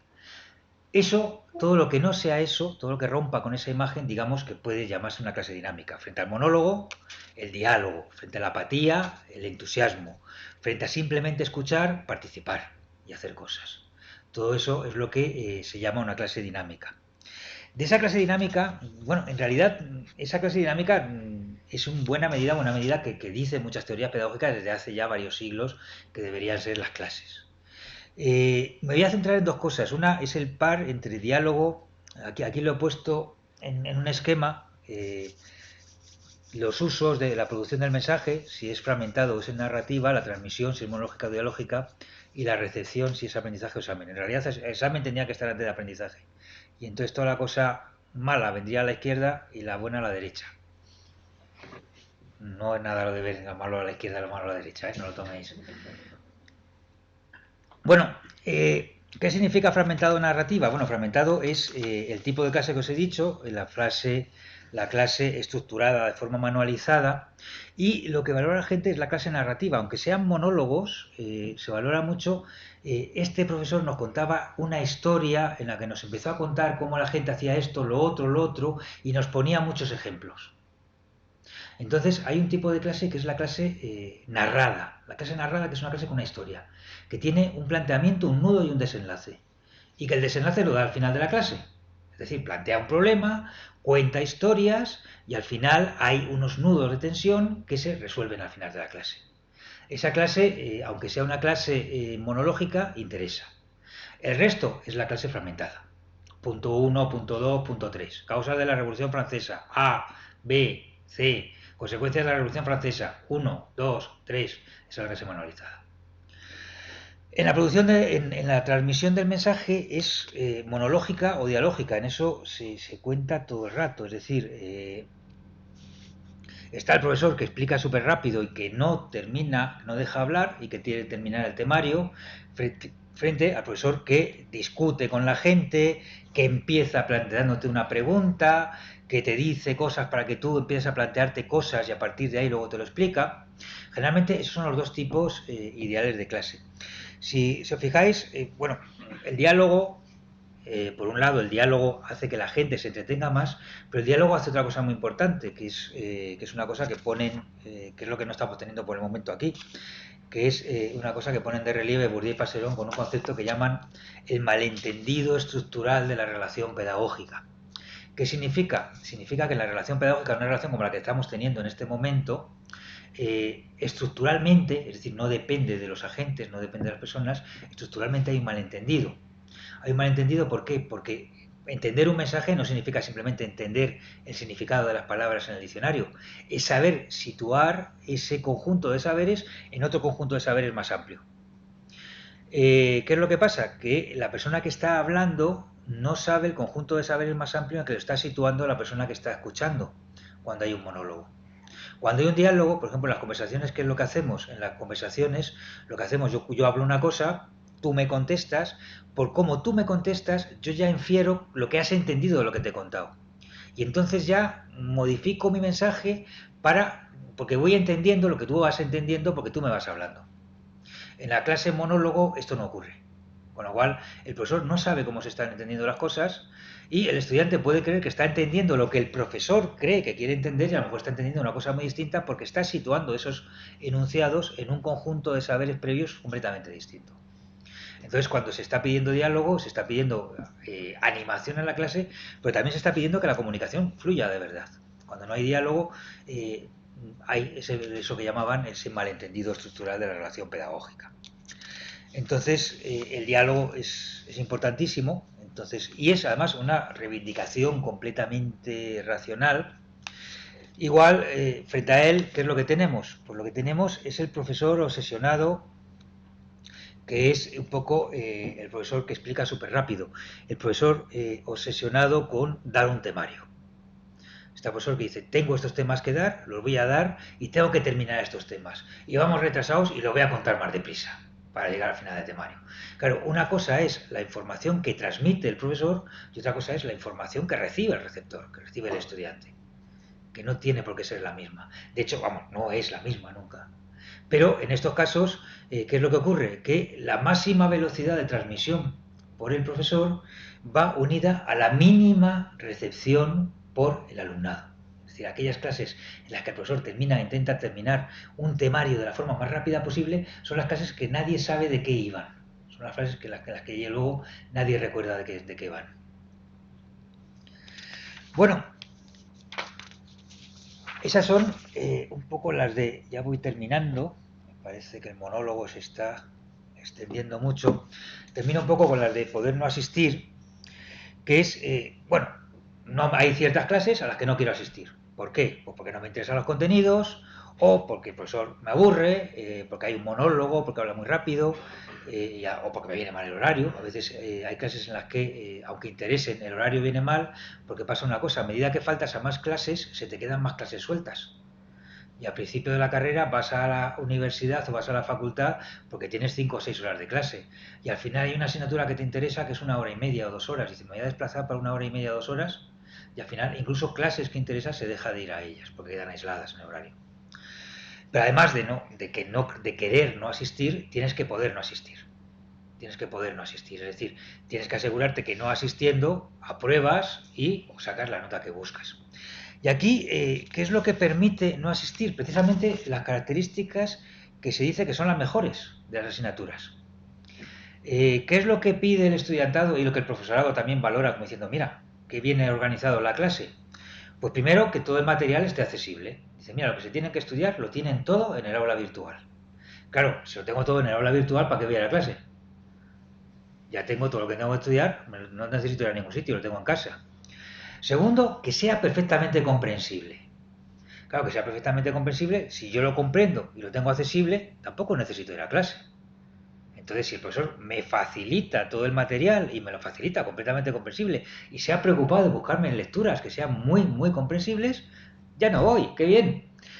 La comprensibilidad, además, la comprensibilidad, claro, de los textos no depende solo del texto, sino que la inteligibilidad de un texto es el producto de una relación, es el producto de la relación entre las características del texto y las características de la persona que lee el texto. Entonces, un texto que para una persona es muy fácil de entender, para otra persona es un texto difícil. Depende, pues, de los conocimientos previos que tengas. ¿Eso qué hace? Pues hace que, por ejemplo, la característica de comprensibilidad, pues hace que las personas que más asistan cuando no quieren asistir, las que más asistan, son las que tienen conocimientos más bajos, las que tienen más dificultades para aprenderse los textos por su cuenta. Con lo cual, las clases más aburridas asiste más. Precisamente el profesorado piensa que la gente que asiste más es la gente, los mejores estudiantes, los que mejor se lo... Y muchas veces asiste más pues gente que precisamente tiene más dificultades para poder aprenderse los materiales por su cuenta.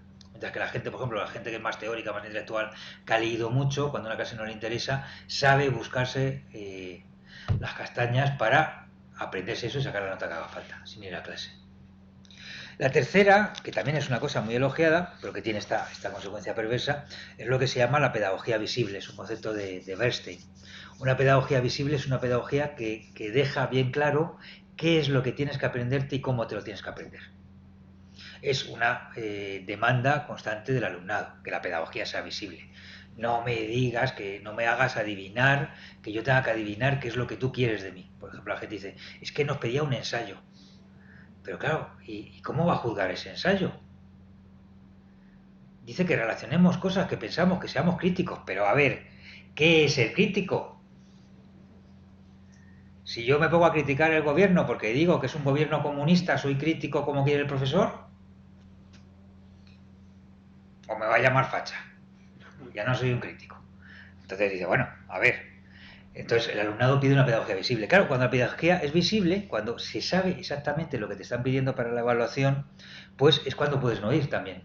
Si los materiales están accesibles, los comprendo perfectamente y sé lo que el profesorado quiere, entonces puedo no ir a clase perfectamente. Bueno, esto es un poco las lógicas que se llevan.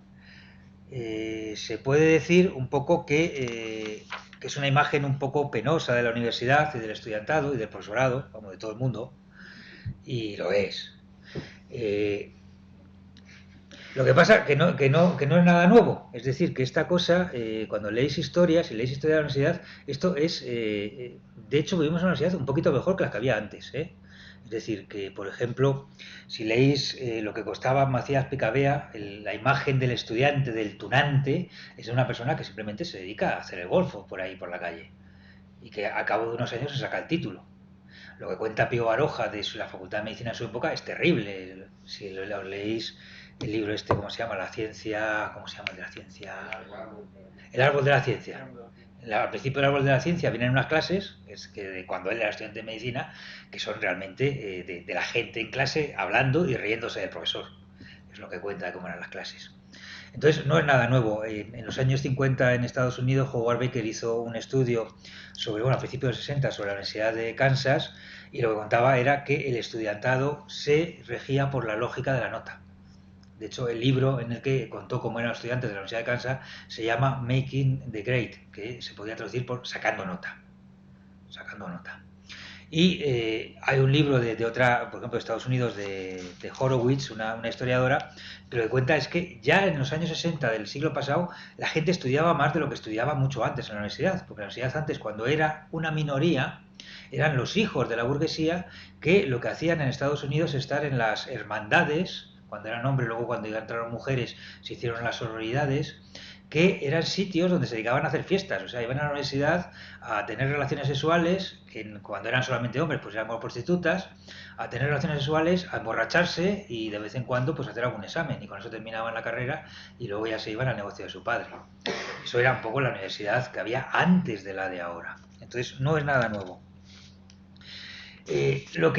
Y con esta pregunta quiero terminar, bueno, esta universidad real es muy distinta de la universidad ideal, muy distinta de esta universidad que todo el mundo se imagina, que los estudiantes cuando entran se imaginan ese templo del conocimiento, ese sitio de foros intelectuales, ese templo del saber. Y yo la pregunta que me hago es, ¿esa idealización de la universidad durará mucho tiempo? ¿Durará mucho tiempo ahora que cada vez más gente va a la universidad? Y no tengo una respuesta, pero tengo una imagen que tenemos, esa es la primera promoción de Sociología de la universidad en la que estoy, de la Universidad Pablo de la Vide. Pero tengo una imagen que es la de las ceremonias de fin de grado. Los estudiantes en las entrevistas contaban horrores del profesorado. El profesorado cuenta horrores del estudiantado. Cuando llega la ceremonia de fin de grado, todo el mundo se pone bien vestidito y los estudiantes, un par de profesores hablan y alaban el alto grado de madurez intelectual que han alcanzado esos estudiantes a los que a sus espaldas está criticando a muerte. Los estudiantes salen y recuerdan el pasaje terrible que han hecho por la facultad y cómo han llegado a ese grado de madurez. De hecho, en mi universidad, cada vez más, en las ceremonias de fin de grado, el estudiantado lo que pone son fotos de cuando eran niños y luego fotos actuales. Yo he pasado a ser de niña a mujer, ¿no? Es un poco la imagen. En la universidad nos hemos hecho personas adultas. Ya hemos llegado a ese grado de madurez. Y todas esas críticas que vemos en la vida cotidiana desaparecen. Hay un acto institucional en el que vuelve a aparecer ese discurso de la universidad como templo del conocimiento. Y yo creo que, claro, ¿qué es lo que ocurre? Que profesores y estudiantes en las aulas pueden enfrentarse, pero profesores y estudiantes tienen un interés común. Y el interés común es el defender la universidad, es el de defender el valor de aquello por lo que tienen valor social, el valor de su título. Yo creo que eso va a seguir haciendo que la universidad siga idealizada. Bueno, y esto es todo. Muchas gracias y espero no haber aburrido.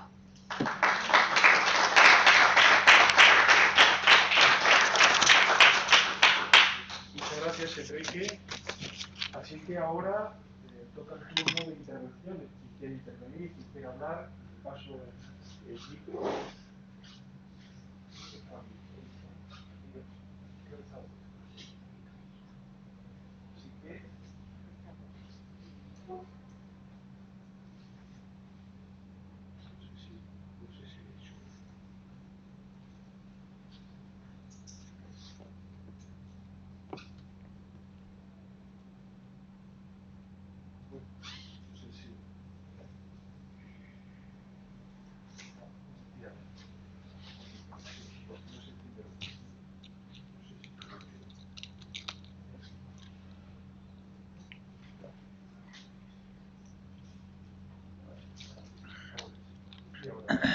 Bueno, si hay alguien que quiere intervenir, que quiere hacer algún comentario, que quiere hacer alguna pregunta.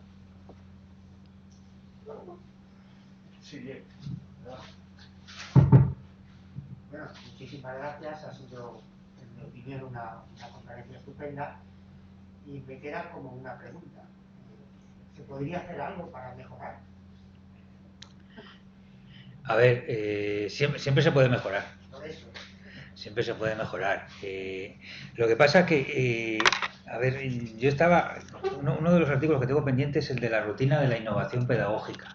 Es decir, que estamos innovando todo el rato y hay una rutina. Lo que pasa es que esas innovaciones es muy difícil que luego queden. Nos están constantemente, por ejemplo, el tipo de profesorado que gusta es un tipo de profesorado que sabe dar las clases de esa manera, que domina mucho la materia y que se implica mucho en la clase. Entonces, ¿qué significa? Significa que es un profesorado, primero, que tiene unas habilidades que se ha preocupado de, o que las tiene porque sabe contar historias o porque se ha preocupado de tenerlas, y que le dedica mucho tiempo también a preparar las clases. Y en las universidades reales, ¿qué es lo que ocurre? Porque el profesorado muchas veces tiene cosas mejores que hacer que dar clase. Entre otras cosas porque el profesorado actualmente, por ejemplo, se nos está evaluando por las investigaciones. Una cosa que se podría hacer, eso ha venido algunas reformas, que haya profesorado pues más dedicado a los primeros cursos, que no tenga que investigar, que no se evalúe por las investigaciones, sino que se le evalúe por la forma de dar clase. Por ejemplo, me acuerdo, hablando con Julio Carabaña, contaba, dice, lo que yo leo para dar clase y lo que yo leo para investigar son dos cosas completamente distintas. Para investigar leo unos textos completamente especializados que yo en clase no puedo contar. Estoy dando clase, él daba clase en Sociedad de Educación en Magisterio. Entonces, bueno, siempre se pueden hacer cosas, siempre se pueden hacer cosas. Lo que pasa que yo soy bastante escéptico porque los sistemas escolares, esta dinámica entre lo ideal y lo real es bastante, digamos que es, iba a decir eterna, pero no me gusta, pero es perpetua, se perpetúa todo el tiempo. Y constantemente, digamos que al final lo que sacábamos en la investigación, aparte de algunas cosas sobre cómo organizar los horarios en la facultad, algunas cosas, son cosas que se han dicho hace mucho tiempo. Es decir, lo que la clase dialógica, participativa, etcétera, etcétera, son cosas que se han dicho hace mucho tiempo. ¿Qué es lo que ocurre? Que la forma de implementar la universidad no es tan fácil, no es tan fácil. Al principio parece, y dice, bueno, pues eso se pueden hacer así, pero al final, ¿qué es lo que hace que haya, claro, solo habría que hacer una investigación sobre el profesorado, qué es lo que hace que al final sea un 20% del profesorado que realmente llega al alumnado, que hay un 80% que no llega? ¿Qué es lo que hace que esto sea así? Pues eso, no te puedo contestar a esa pregunta. Solamente sé que se han hecho muchas teorías, se han hecho muchas innovaciones, pero que la universidad ha cambiado muy poco. Ha cambiado muy poco. Con lo cual, sí se puede mejorar, pero no sabemos cómo. Esa es la historia.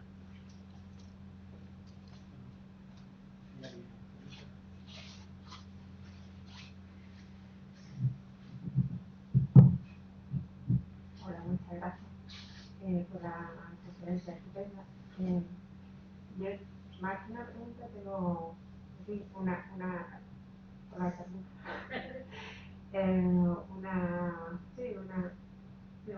una cuestión, ¿no? Después del confinamiento ha sobrado muchísima importancia las aulas virtuales. De hecho, es el repositorio de la información, y eso indudablemente facilita la inasistencia que está desde el principio, ¿no? Ahí fallando en esto. Entonces, por otra parte está las políticas de las universidades presenciales. O sea, en España, salvo la UNED, pues se defiende todavía la presencialidad, y es difícil esa convivencia híbrida, ¿no? De hecho, no sé si ha salido a vosotros en la investigación, pero vamos, hay una mayoría, hay como una mayoría importante que prefiere un modelo, que vayamos a un modelo híbrido, lo cual hace que se pongan en tela de juicio todas estas artes pedagógicas que deberían de estar, ¿no?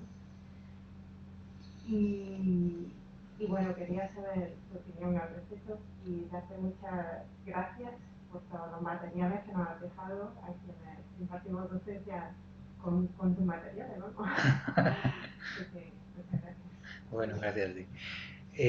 A ver, sobre el tema del confinamiento, la investigación la empezamos a hacer en el año, o sea, la empezamos en el curso 18-19, y entonces la mitad de la investigación ha sido previa al confinamiento y la otra mitad ha sido durante el confinamiento. ¿Qué ha pasado durante el confinamiento? Bueno, lo que ha pasado es que la gente se enganchaba al aula virtual, es decir, cuando iba a clase, Yo lo notaba porque yo seguía haciendo Cahoots en el S y entonces de repente, espera, espera, espera, claro, todo el mundo estaba avisando por WhatsApp porque había 5 personas escuchando la clase y había 50 que estaban sus nombres allí en el aula virtual, o sea, tenías un público fantasma, o sea, la gente había dejado su avatar y se había ido a otra cosa.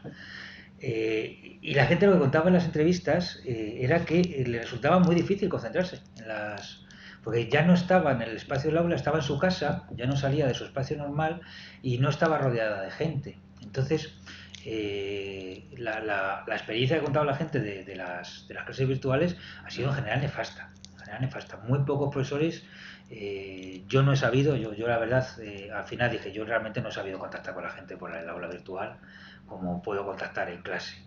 No he sido capaz. Y la mayoría del profesorado yo creo que no hemos sido capaces. Y hay una cosa que yo creo, hay una cosa muy interesante de la presencialidad. Hay una teoría de Randall Collins, que es la teoría de los rituales de interacción, donde le da mucha importancia a la copresencia de los cuerpos. O sea, hay unos rituales en los cuales la presencia corporal, estar corporalmente presentes, hace que se activen emociones que no se activan a distancia. Y le da mucha importancia. Y yo creo que buena parte de lo que cuenta la gente en las entrevistas son unas cosas en las que no, vamos, hay mucho más tema de lo que he contado, ¿no? Pero una de las cosas interesantes era lo que contaba la gente del entusiasmo de los docentes. O sea, cuando un docente habla entusiasmado, de repente hay como una chispa en la clase que la gente empieza a hablar y tal, y entonces la gente va a la clase porque la gente, igual que cuando ven a la persona que está dando la clase, que está con un tono apático, que está aburrida, la gente deja de ir a clase. Hay una transmisión emocional en la clase y esa transmisión emocional es mucho más fuerte en una copresencia corporal que en cada uno en su casa con la pantalla. Con lo cual, yo no creo, supongo que vamos a hacer un modelo híbrido que en principio resulta más cómodo, no me tengo que desplazar, pero que pierdes dos cosas, pierdes esta emoción compartida de los cuerpos juntos en un sitio y luego se pierde una cosa que es muy importante en la universidad, que es la socialización por el grupo de pares. Es decir, aprendemos una parte por lo que nos cuentan en clase, otra parte por lo que leemos y otra parte por lo que hablamos con nuestra gente.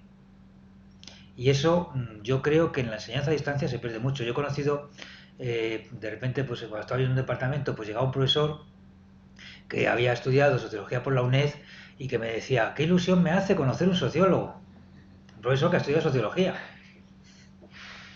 Entonces, claro, ¿qué es lo que le ocurría? Pues que se había aprendido todos los libros de texto de la UNED, pero que no había discutido con gente de sociología. Entonces, una persona que te podía recitar todas las obras de Durkheim, pero que luego le decías, no pensaba sociológicamente, o sea, lo que llamas pensar sociológicamente, que es pensarlo todo en términos de relaciones de gente entre sí, no pensaba sociológicamente. Y la había, ¿por qué? Porque hay una parte muy importante que es esa discusión que tenemos con nuestros pares. Yo por lo menos aprendí mucho con la gente, en las entrevistas sale mucho, la gente, digamos, la gente se relaciona por grupos, entonces cuando llega en primero todo el mundo habla con todo el mundo, en segundo ya hay mucha gente que se ha enfadado porque han hecho trabajo juntos y unos han hecho más, otros han hecho menos, y ya se juntan los que tienen el mismo nivel de exigencia. En los trabajos en grupo las peleas son porque hay gente que tiene distintos niveles de exigencia. Entonces el aprobador va a hacer lo mínimo, mientras que el teórico que va a sacar nota, le interesa la asignatura, va a leerse. Entonces se juntan en un grupo y chispas.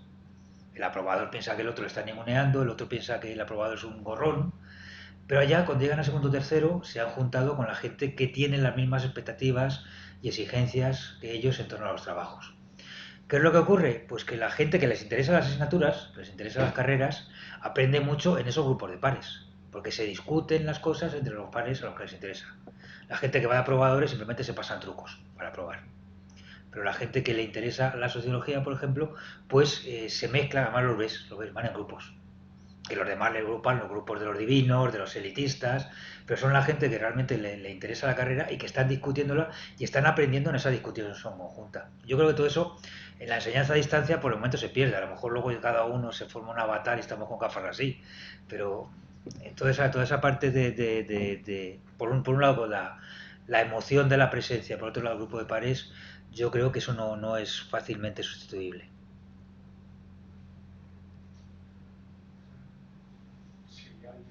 Todavía nos quedan 5 minutillos.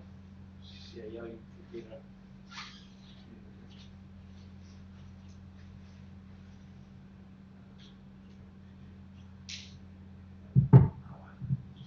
Juana, gracias por la charla. quería comentar como estudiante que, por ejemplo, en la asignatura que estoy dando ahora actualmente, pues estábamos hablando con el profesor y él mismo nos decía como que los profesores pues tienen su labor investigadora y como hay profesores que directamente se centran en esa labor investigadora y van a las clases porque es su trabajo, pero sin más. Y luego como hay otros que se nota, por ejemplo, que sí se implican más en el aprendizaje de los alumnos y en lo que es las clases. Y eso, como estudiante, pues al menos yo lo noto claro que, bueno, que existe esa diferencia. Y luego también pienso que algo que a nosotros nos hace decir es que no sé qué estoy haciendo ahí, es que, por ejemplo, entre profesores de una misma asignatura, no, o sea, no se aclaran entre ellos porque en una clase el otro día, por ejemplo, le decimos a la profesora de prácticas que nos tenemos una duda sobre una cosa y ella dice, yo estoy de acuerdo con vosotros, pero es lo que han puesto otros profesores aquí. O sea que entre ellos mismos no tienen coherencia. Entonces, claro, en esas cosas dices, es que es lo que has comentado, que estoy perdiendo el tiempo, porque es que tengo una duda y una persona dice una cosa, otra dice otra y no llega a un punto. Y yo soy estudiante de Ciencias del Deporte y una asignatura de evaluación. Justamente estamos tratando eso de pues que a lo mejor en lo que es el currículum existe la intención de cambiar la evaluación, de la evaluación tradicional a una evaluación más que se basa en el proceso de aprendizaje y no en lo que es los exámenes.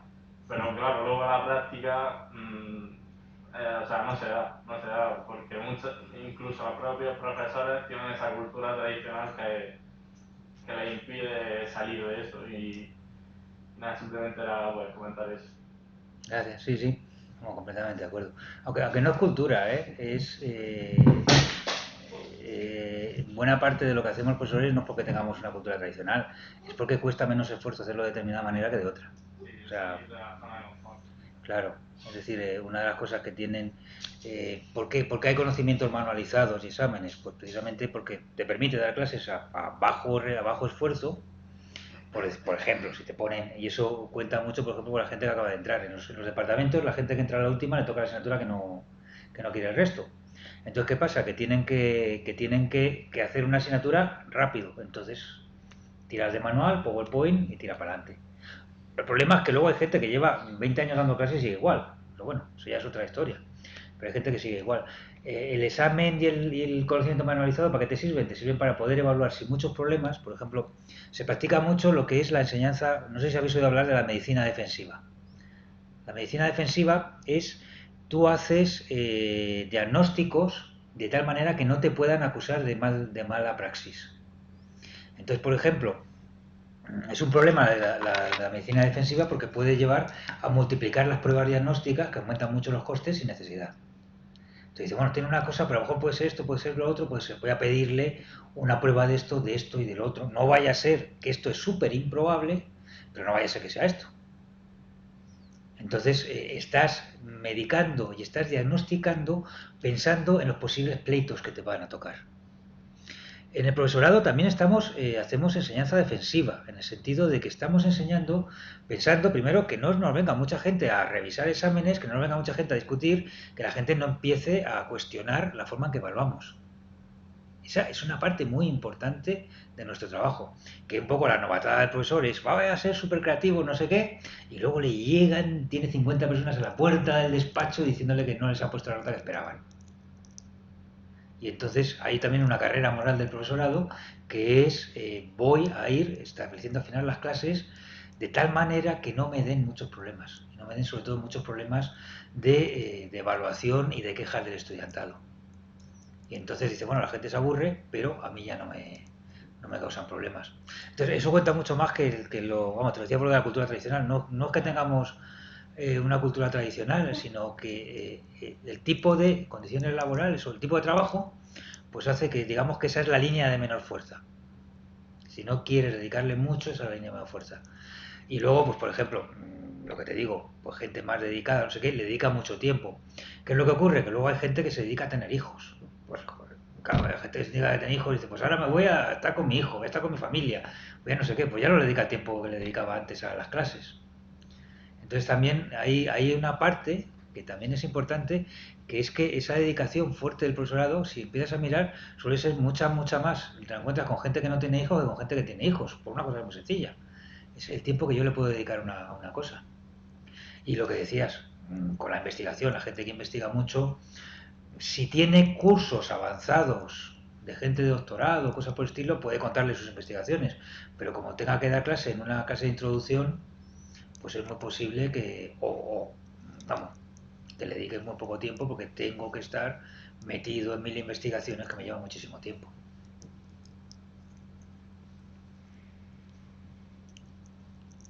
Sí, tenías ahí. Bueno, sería como para... yo estoy ahora mismo, vamos a decir que en el proceso en el que estoy como intentando, por así decirlo, dedicarme a ser pues investigador y profesor de la universidad. Y como, claro, de alguna forma como para hablar sobre un poco lo que yo escucho, mis compañeros, ¿no? Que están como haciendo un doctorado y como que tienen también como ese objetivo, ¿no? De llegar pues a obtener pues, un puesto de trabajo en la universidad. Entonces, claro, o sea, todo esto que de alguna forma que se ha hablado hoy como que tiene todo ese sentido, ¿no? Porque yo escucho como a mis compañeros, ¿no? Del despacho y también como a los profesores, por así decirlo, que son, vamos a decir, los directores de tesis de esos estudiantes, y es como que el mensaje es súper claro, es como que se entiende muy fácil, porque básicamente es intenta dedicar el mínimo tiempo posible a la docencia. Céntrate, por así decirlo, en la investigación. Y en realidad tiene todo el sentido del mundo, porque si, por así decirlo, yo tengo la posibilidad, o sea, yo en 2 o 3 años termina mi contrato, yo tengo un contrato de formación, vamos a decir, de profesorado universitario. Y si en 2 o 3 años yo, de alguna forma, voy a tener que aspirar a un puesto de trabajo en la universidad, ya sea en Granada o en otro sitio, yo de alguna forma voy a tener que competir con esas otras personas. Y al final lo que va a hacer posible que yo consiga ese puesto de trabajo, es decir, que yo de alguna forma consiga también lo necesario para poder mantenerme, ¿no? Económicamente, para poder llegar a tener un trabajo, es la publicación. Es decir, la cantidad de publicaciones que tú tengas, y no precisamente pues eso, ¿no? La docencia, como que esto como que cobra sentido un poco en todo esto como se está diciendo, lo que hemos estado viendo, una parte de lo que hemos estado viendo aquí. Gracias. Vamos. Yo lo que iba a decir también con respecto a lo que ha dicho vuestro compañero, corroboro prácticamente lo que él dice. La docencia no se le presta atención en la universidad. La docencia no cuenta para nada. Los quinquenios docentes van de oficio, mientras que la investigación se evalúa. Hay una agencia nacional que evalúa la evaluación a través de los sexenios. Para concursar a un puesto universitario y para ser acreditado de ayudante doctor, lo que se presenta fundamentalmente es investigación, no se presenta docencia. Docencia va de oficio y simplemente se acredita por los años de docencia quien sí tienes, pero no si eres mejor o mal profesor. Entonces yo creo que esa es... Y hay universidades en las cuales por parte del rectorado se toma muy en serio la docencia y entonces hay cursos de perfeccionamiento, de docencia, de pedagogía, etcétera, para intentar justamente pues, entrar en esa forma de que la pedagogía pues sea una clase más atractiva, sea más colaborativa, sea más interactiva, etcétera, etcétera. Pero bueno, eso es como se suele decir periferal al alumno, ¿no? Bueno, esta universidad en la que hemos hecho la investigación es una universidad que constantemente está dando cursos al profesorado sobre cómo dar clase. Justamente. O sea, lo cual pues dice que esos cursos pues no se sabe, no parece que tengan una eficacia extrema. Que se van a esos cursos. Sí, mucha gente va a esos cursos, mucha gente va a esos cursos. Hasta yo he ido. Sí van. Sí suelen ir, ¿eh? Sí suelen ir. Bueno, pues 1.000.000 de gracias de verdad por venir en una tarde tan desapacible. Ha sido muy atractivo, gracias Enrique. Muchas gracias. Así que 1.000.000 de gracias por vuestra asistencia y gracias a Enrique por esta maravillosa conferencia. Bueno, muchas gracias a todos vosotros. Bueno, nos vemos en la próxima. Gracias.